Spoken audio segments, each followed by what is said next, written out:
Hello there YouTube, this is Necrostevo and it's time for week 7 in the Pokemon Premier League Division 1, and the Eterna City Enders are actually going to be going up against the Tampa Bay Luxrays, who are coached by Monatui. So if you have not seen his content before, his links will be in the description. Fantastic battler, very inventive battler, very attentive to detail battler. Difficult matchup this week. You can see the Pokemon that he can bring. Almost all these Pokemon, except for maybe the last 3, are very multi-dimensional threats. So Mew, Terrakion, Thundurus Incarnate Form, Fortress, Guntank, Mega Altaria, Jellicent, Paloswine, Mega, Heatmore, and Abra. A full draft on his side. Very optimized draft there, using up all of his money and all of his slots as well. Let's check out who the Eterna City Enders are going to be bringing this week. I will show you the team here. You can see that we have Garchomp, Volcarona, Weavile, Blastoise, Golbat, and Magneton. This battle will be held on Showdown, which we kind of decided this ahead of time. Not only because of time constraints on his end, heading back to uni and everything, but also breeding constraints on my end. We really needed to have the battle before Saturday ended, and I'm recording this on Friday night here, possibly if we end up battling tonight. So this was just the best thing for both of us. We have our Garchomp here with Crunch, Stealth Rock, Earthquake, and Fire Blast. I just put Stealth Rock on there over Stone Edge just because I had Stone Edge to hit the Thundurus, but I feel like Thundurus just outspeeds us and hits us with Hidden Power Ice anyway. Whereas Stealth Rock for this team, not only does it force him to spin with Fortress, which kind of wastes a turn, it is also very nice in just pressuring him. I foresee a good bit of switching with Thundurus, to a lesser extent the Fortress, just because they can both get Full Switch. Also Mew can be annoying with U-turn and Full Switch from Mew, but Crunch is nice because it pressures Mew and the Jellicent while also getting neutral damage against a lot of his teammates. Terrakion doesn't want to switch into Garchomp, so that's a very nice option. Fire Blast does pick up the nice KO on Fortress, pressures the Mega, and it also just gets good neutral coverage if something wants to switch in there. I was thinking about Draco Meteor, but the issue with that is a special attack drop, and he has too many things that can really take advantage of that. Plus, I don't want Mega Altaria switching in for free on a Dragon-type move anyway. So, we're going to go with that. Really, I just really need to spam Earthquake for the majority of the battle after my Stealth Rocks go up. With a Life Orb, the Earthquake will be doing pretty severe damage to most of his Pokemon, even if they are neutral to it. Up next is one of our first win conditions, which is going to be Volcarona. You can see that it's one of those very simple max spreads. This Volcarona, for some reason, is modest instead of timid. It needs to be timid. That speed is very important because I want to be able to outspeed the Mega Altaria, especially if he happens to get up a boost. I can live a hit, hopefully, and then go for my own Quiver Dance and then beat him out there. The extra speed also helps just a little bit against the likes of like a bulkier Mew. If his Mew's not running max speed, then at least I'll know that I'll outspeed it. I don't think he'll run max speed, because that's not really what Mew normally runs, but if he does, I want to at least put him in a scenario where he's speed time instead of guaranteeing the outrun. Here we decided to go Lumberry because after I get up a Quiver Dance, I threaten his entire team except for Thundurus. I can come in with a Prankster, Thunder Wave, and bypass my speed and paralyze me. So if he does that, I of course will get a free hit on him. Fire Blast hits everything except for Terrakion, the Mega Altaria, the Jellicent. Those are the main things there, and really honestly, none of those want to take a Fire Blast after +1. The Bug Buzz is just there for solid neutral coverage, especially against Mew. I feel like Mew and Jellicent are very likely to be carrying Culver Berries in this battle, so having a secondary solid way to hit them will be very nice. It also lets me hit Paloswine just a little bit harder because of Paloswine's ability Thick Fat, of course. Giga Drain is nice here too, because it will allow me to grab some HP against Jellicent, hits the Terrakion very reliably, and if he wants to switch around with some of his Pokemon, then I can get some HP back if it's like a chip damage scenario, something like that. That's nice. Since we are running Volcarona, I do kind of have to run Rapid Spin on Blastoise, but that's not a too high price to pay in my opinion, since it is pretty likely that Fortress is going to be coming. Blastoise can kind of pair it with Volcarona in that way, where if he tries to spin block with Jellicent, I have Dark Pulse on Blastoise. Speaking of dark types, we have a nice wall breaker here in the form of Weavile. Weavile's speed is really nice during this battle, and he also gets some perfectly typed priority in the form of Ice Shard.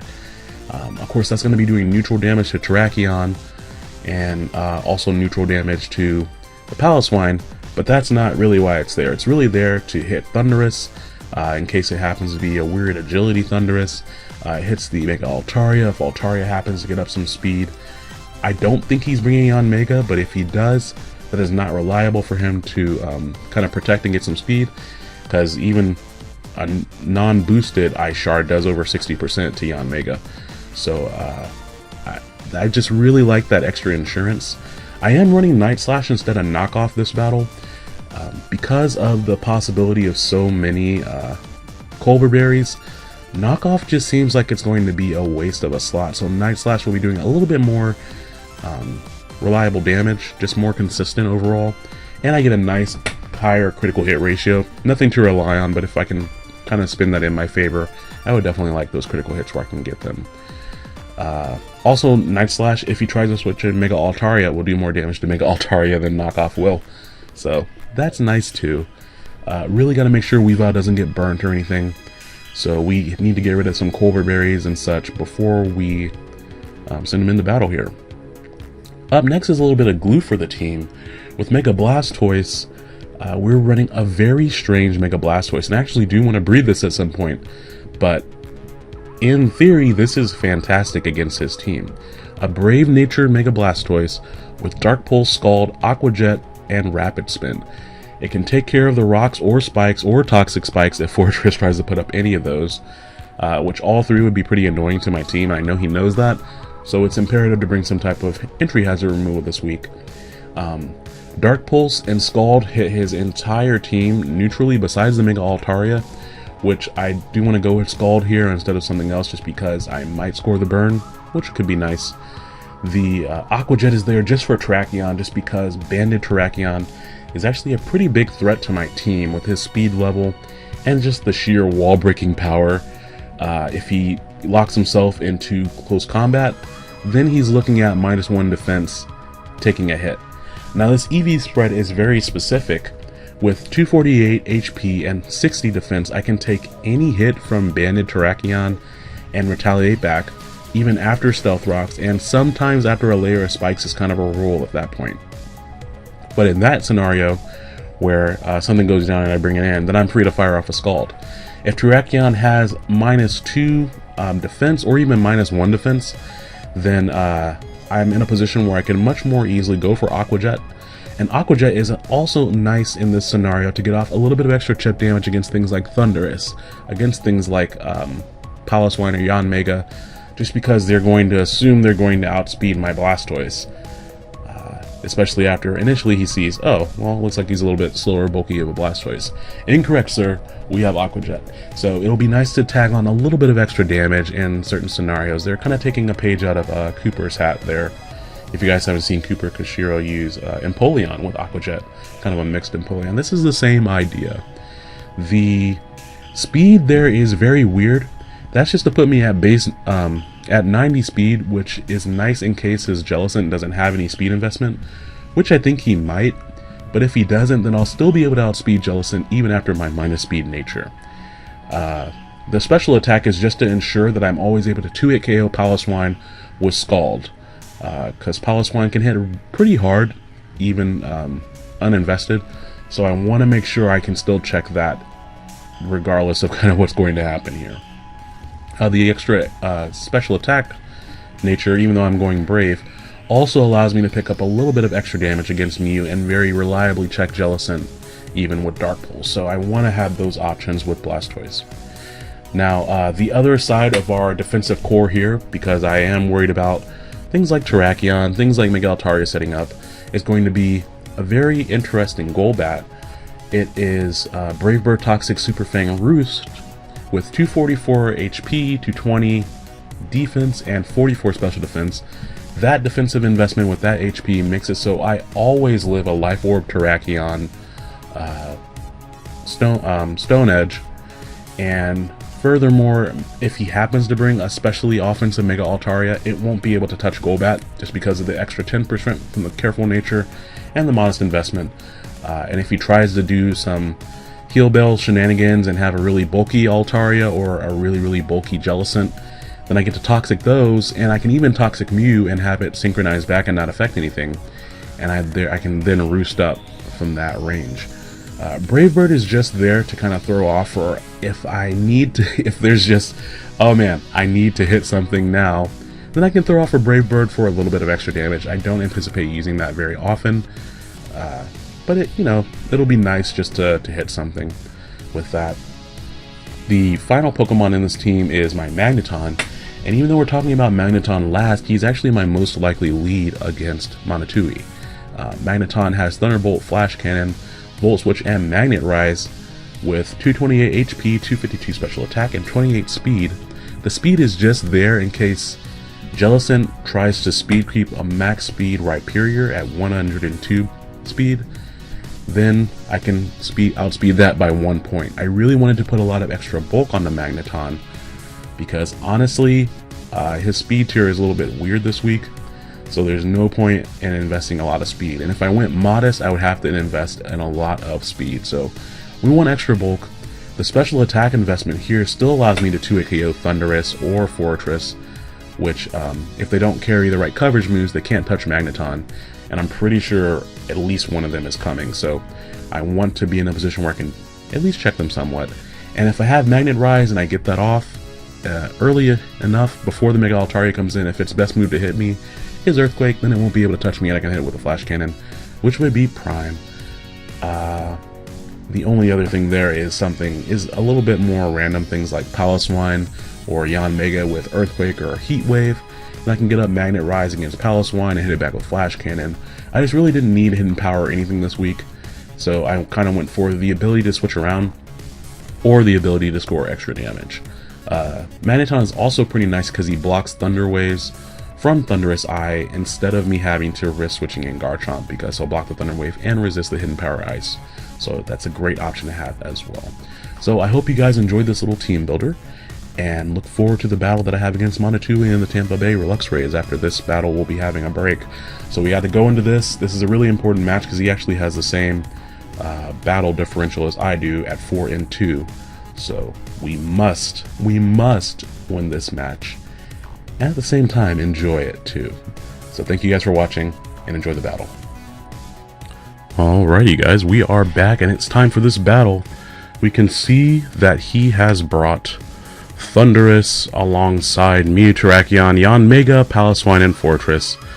Gotta admit, did not see that Yanmega coming. That is surprising to me, bar none. I still really like Magneton as my lead. The only bad thing there is if he led Terrakion, he could just smash it.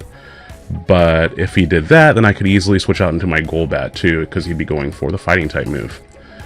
So it will also be important here to figure out what Mew's set is. Get my battle music going there. Yes sir, have fun indeed. I'm so excited for this battle. This is the first battle I'm having as a 28-year-old, so, you know, that's a thing.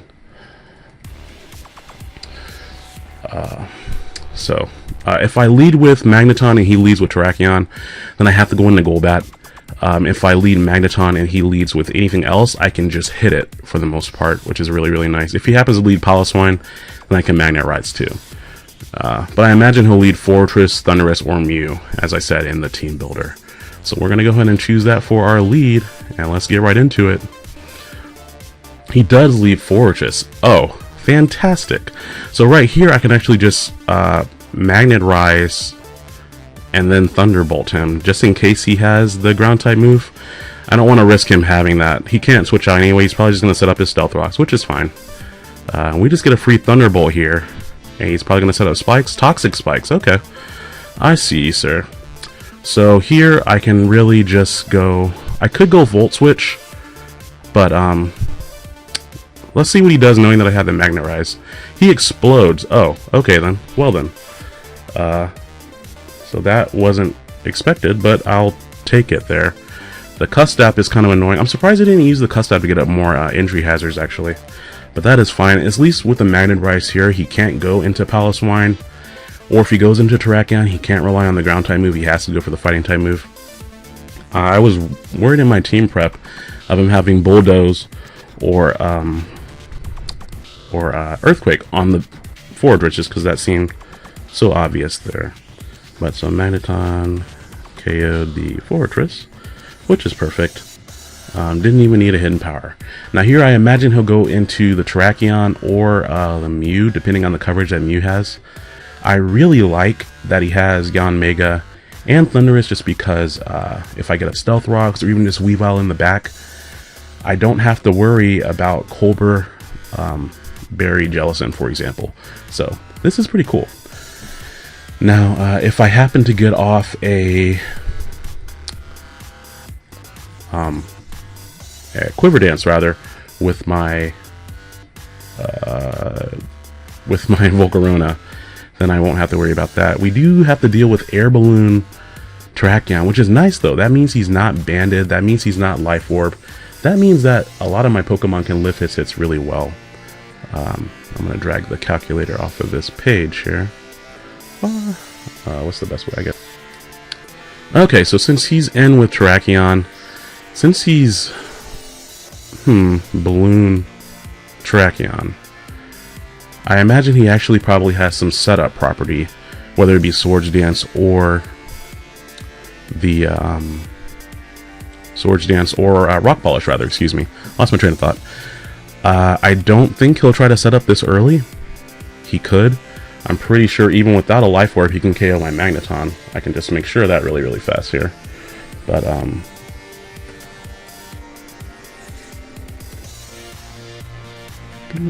Life Orb attacker.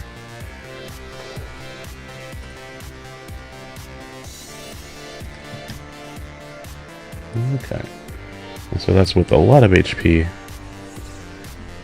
And I'm pretty sure he kills me still. Okay. So yeah, he does still KO with close combat here. If I go out into this, then he can kind of just hit it with the rock type move too. But being able to just Super Fang anything is nice. So that's going to be our play. Is going to go out to Golbat, and I can just click Super Fang freely.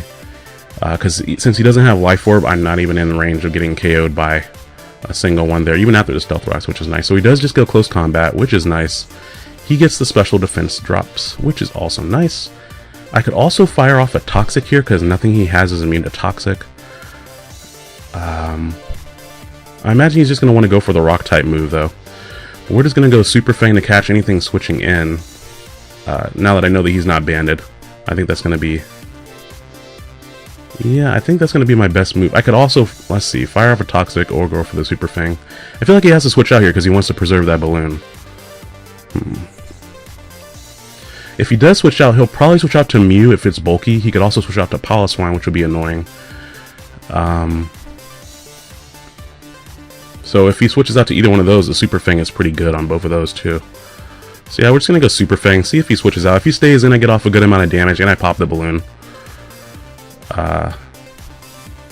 I don't think he's going to stay in here though. I see the Mew or the Piloswine trying to switch in. Although now I know Piloswine doesn't have Stealth Rocks because he had it on Fortress too. So the Piloswine is probably just an all-out attacker set. He could also have Curse on Piloswine. I have to be careful of Thundurus and Mew being nasty plot type sets. Even Mew can Calm Mind too. It looks like his strategy is going to be to break down my team as much as possible, then clean up with Thundurus and Yanmega. So those are going to be the things that I'm most worried about overall. But let's see what he goes for here, since I've already chosen my move.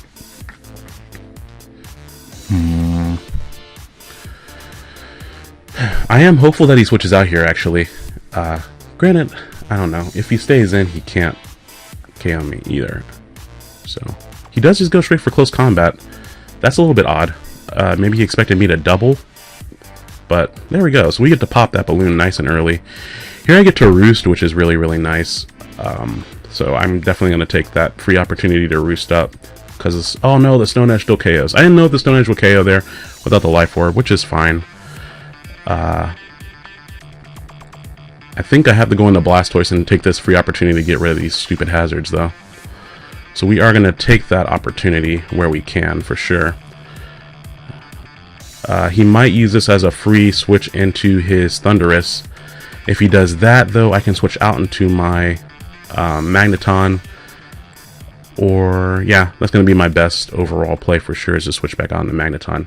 I don't think he's going to stay in here in close combat. That would be kind of an odd play.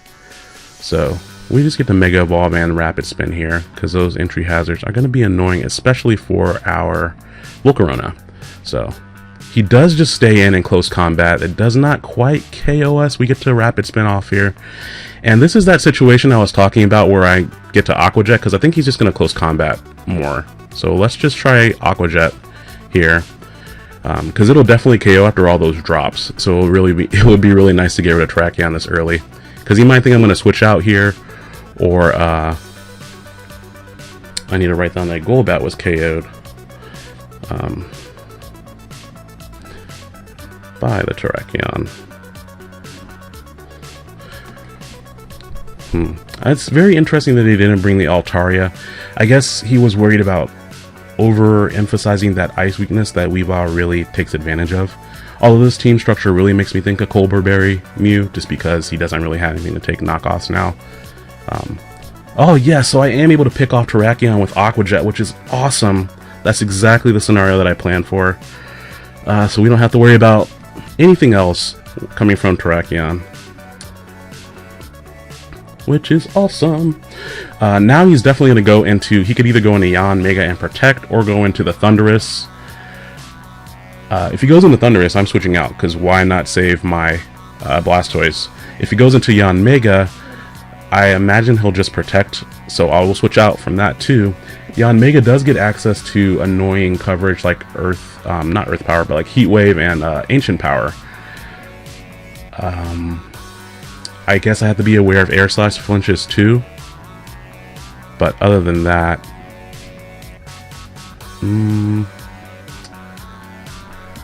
Yon Mega is a strange Pokemon, because it seems like I feel like it's relatively one-dimensional, but with the speed boost ability, it allows it to run extra power. It can even go more bulky if it needs to. I don't know why we just went offline. Let's please reconnect. What just happened? Okay, good grief, that was scary. Okay, so he goes out into Thundurus like I thought he would. I feel like he's just gonna Thunderbolt here. He might also Volt Switch. But yeah, I'm gonna hold on to my Blastoise and go out into my new Protron, then Magneton. Now he is just gonna Thunderbolt, which is great. I get to see here if he has secondary coverage, such as Focus Blast. He can also have Hidden Power, but that won't KO me, so he really has to go for Focus Blast or Super Power here if he has it. And if he reveals that, that's really good information. So, yeah, here I really just want to go straight for Thunderbolt, I'm pretty sure. So yeah, he does have the Incinerate. He doesn't KO because of that wonderful investment. And now he's in range of a very, very nice Ice Shard for my Weavile. So did not see Incinerate coming, but I did think he would carry some type of fire coverage there. Once the Thundurus is gone, then Volcarona basically cleans up the game, depending on the set on the Mew. Like, Mew can very easily run a secondary rock type move. Here I'm going to go for Flash Cannon just in case he tries to switch on the Paloswine on an electric type move. He should just KO me, but I can't risk switching because he could also go for Hidden Power Ice at this range. Hidden Power Ice would also do a huge number to my Garchomp. So I want to either try to catch him doubling, or I'm assuming he'll just... Oh, he does go out to Mew. Hey, look at that. So we get a little bit of extra damage on Mew. No leftovers, so I am going to assume that it is the Colbur variant. If he doesn't have any speed, I'll outspeed him too. No, wait, no. I don't think I'll outspeed Mew, actually. Let's see here. Mew. And let's take a look at... My Magneton only has 32 speed EVs invested. So... Yeah, even uninvested Mew will still outspeed. He would need a minus speed nature. But there's no point in letting him set up or anything weird like that. So we're just going to Volt Switch. Oh, he goes for Rock Polish. Didn't see that coming. I get a crit on my Volt Switch. How much can I do to him with my Weavile, actually? Because he can send it out to the Piloswine, but that's still going to be a relatively slow Pokemon. Huh. Let's see what my Weavile can do if I go out to Weavile with Ice Shard. Ice Shard does 20% minimum unless he is very, very, very physically bulky. So I could very easily go out to Weavile here. If he has Rock Polish, it might be better for me to go out to my Garchomp and just click... I could just click Crunch with Garchomp. This is a little bit of a conundrum, because Helium Balloon. This is a bit of a conundrum, because okay, so he's already Rock Polish, he has doubled his speed. I can go out into my Volcarona here, and possibly take any hit. I don't know if Mew will have Rock-type coverage using Rock Polish. Or I could just go out into my Weavile and pretend like I have Pursuit, which will make him want to stay in and nail him. I can nail him with an Ice Shard then. But if I go for Ice Shard and he switches out to Piloswine, that sucks. I could also go out into my Garchomp and click Crunch, but he'll outspeed, so if he happens to be carrying Ice Beam as coverage, that'll be a pretty big issue. He can also Baton Pass to Thundurus or Yanmega, both of which would dodge Earthquake as well. So it sounds like, out of all those, it makes the most sense to go ahead and go to Weavile, because then I can pretend like I'm going to Pursuit him. So we're going to go out into Weavile here. Since he has Rock Polish, I'm imagining he's going to be somewhat bulky. But since he's bulky, he probably won't be offensive. So I really think I can go for Night Slash here fairly safely. Because Night Slash will take out the Thundurus from the range of HP that it's at, and then it'll do extra damage to the Piloswine. I love how, when I was going into this battle, I didn't want to have knockoff because of the Altaria and the Colbur Berries, and then he didn't end up bringing any of those options, really. So that's the thing. I think Ice Shard is going to be my best overall play here, because it'll stop him from Baton. Or no. He might just hard switch, though. But that's okay, because then that'll get rid of the +2 speed.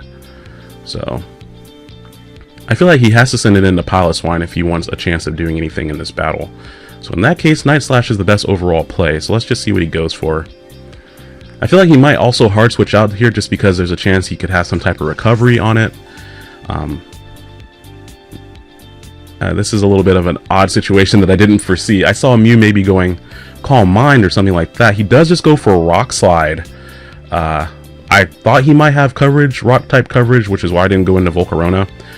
But that actually works out really, really nicely. So Weavile picks up the KO on the Mew there, which is awesome. And now we're at 3 and 5. I'm pretty happy I went ahead and saved my Blastoise and my Magneton. I'm assuming he's just going to Protect here, in which case I should just click Swords Dance. But he might predict that and just go straight for the attack too. Let's see here. So a single Ice Shard will do around 72%. So I feel like I should just do that, because then I can come back in with Blastoise and possibly go for Aqua Jet at the worst case scenario. Because if I go for Swords Dance and he just attacks here, that would put me in a pretty bad position. So Ice Shard is the safer overall play. But if he protects and I go for Swords Dance, then that of course means I can KO anything on his team. Also, it totally turned out that the Mew didn't have Colbur Berry, so all that planning for that was for naught. Anyways though, let's go ahead and... Swords Dance is so risky at this point. If I go Swords Dance and he kills my Weavile, he might have Hidden Power Ice. He can have Ancient Power for my Volcarona as well. So actually that means I can't really play around with that. I kind of have to click Ice Shard here, so that's fine. We do go right into the Protect there, but that's okay. We're just gonna get to click Ice Shard again, and he did have the Yachi Berry. Man, if I had gone for the Swords Dance there, that would have been really, really powerful. but I really didn't want to risk it. So we see Bug Buzz come out there.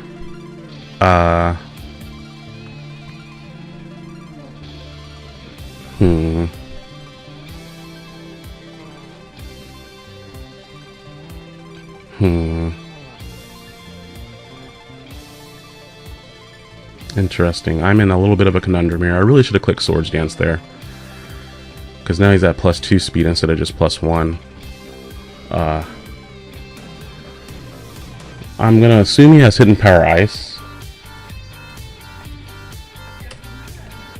And let's see how much that does to my Garchomp.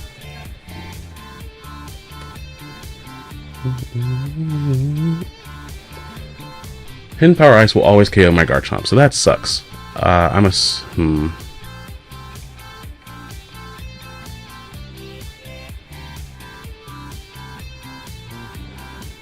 Let's go out into... I can go out in the Garchomp and just go straight for Fire Blast. Fire Blast should roast him. And that'll also hit Thundurus trying to switch in. I'm thinking he'll have Hidden Power Ice is the issue. He should have Bug Buzz, Hidden Power Ice, Ancient Power. And I'm assuming Ancient Power is going to KO my Volcarona too. Let's see here. Even though it's a relatively weak attack. Yeah, Ancient Power KOs my Volcarona.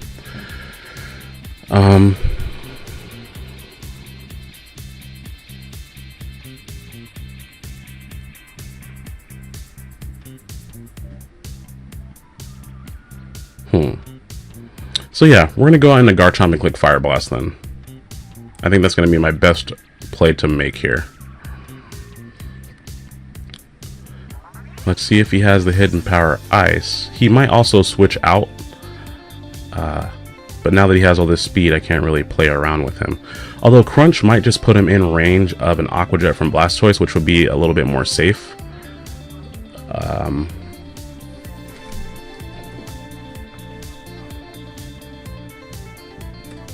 Let's see here.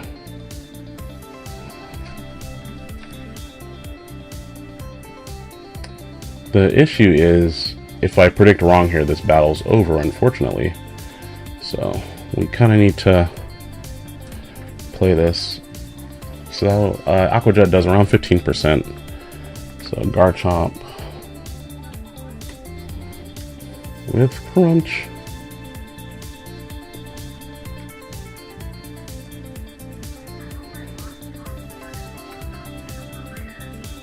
Okay, so Crunch will definitely put him in range of an Aqua Jet. So that's not terrible, because I think after that, my Volcarona beats his last two remaining Pokemon. So that means Crunch is going to be a little bit more safe of a move. He just goes for Bug Buzz, which is awesome to see. We just get to Crunch here. I could have gone for Fire Blast, but if I missed, then I definitely lost. So I think that was a little bit better overall of a move. I'm surprised he doesn't have Hidden Power Ice, but I'm very relieved to see that at the same time.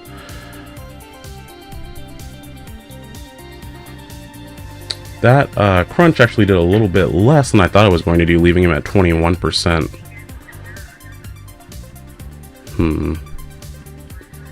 Oh, he did have the Hidden Power Ice. Oh. Well, now I'm confused. Okay, that's fine then. I'm confused why he didn't just go straight for Hidden Power Ice then. But now since he has Hidden Power Ice, he might just have Air Slash instead of having...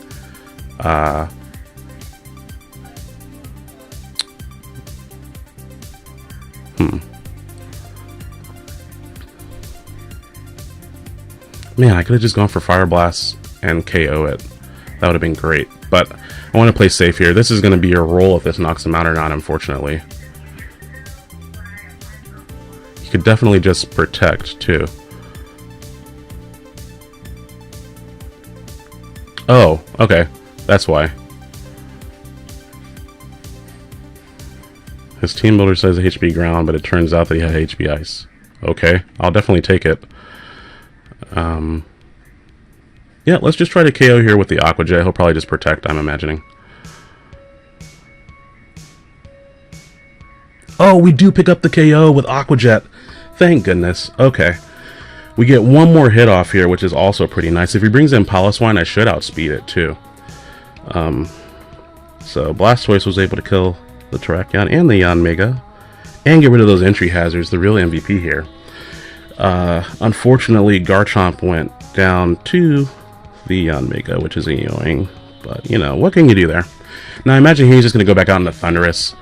Unless Thundurus has Hidden Power Rock, I should win, I'd imagine here. It's a good thing that I held on to Magneton, because I should also outspeed the Paloswine with Magneton in the back, and there's no entry hazards up to handle that. But I like how Baron Von Big Cock joined, and then he left. It's like, and here's the Big Cock, and there it goes. I don't know why. Up, and here's the Big Cock again. That's a very powerful name, so more power to you. Also, if he had just KO'd my Magneton earlier, we wouldn't even be in this position. So I'm happy he didn't do that and he tried to Rock Polish. But it would have been awesome if I could have stopped Blastoise from getting Toxic. He would have had another hit here. So that would have been interesting. If he goes into, no matter what he goes into, well, if he goes into Paloswine, I can actually just click Scald, because I'm pretty sure I could still outspeed a max speed's Paloswine, even with my minus speed nature. Let's see here, Paloswine with my Blastoise.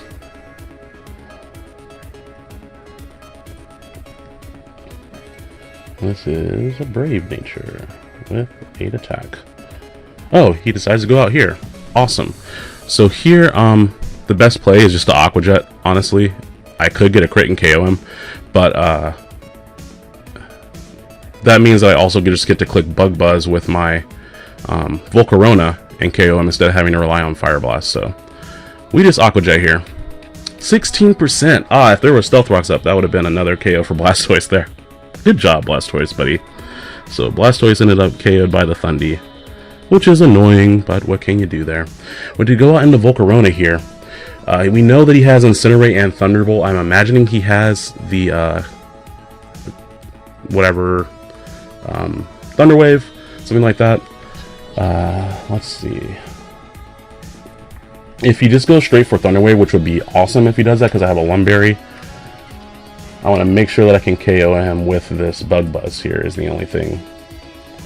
That is the only thing, because he's at 16%, and that might not seem like a lot, but if I don't have to go for Fire Blast and throw the game away, I do not want to. So Bug Buzz should be a guaranteed KO at this range. So we're just going to go straight for Bug Buzz here. And we'll see what he goes for.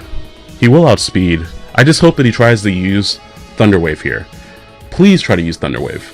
Please try to use Thunder Wave and sway the hacks of the game in your favor, only for it to be thwarted by my over-reliance on the fact that you would be using Thunder Wave in the first place, because I could have just brought Life Orb and had extra damage output, but I was afraid of this very scenario. So, yeah. Come on, we gotta see here. This is, oh man, the Final Fantasy 13 music in my ears is perfect timing, because this is crunch time, because once I get a hit off on the Paloswine, the Magneton should be able to clean it up, no matter what. But he must be deciding on if he wants to go for Thunder Wave or just go for damage. Which, you know, I could have a Charty Berry, but I don't know that that will help against Thundurus, because I don't think he can learn any Rock-type moves. He does switch out, which is, I'm okay with that. That's going to get some really nice damage off. Let's see here. There's no way that he's faster than me, so does the Giga Drain KO Paloswine? Because that would be awesome if he's like a really, really bulky Paloswine, for example. Giga Drain does 51% max, so I might not KO him, honestly. That's rough. Fire Blast is almost a guaranteed KO from this range. That is rough. That means I kind of have to go for the Fire Blast almost.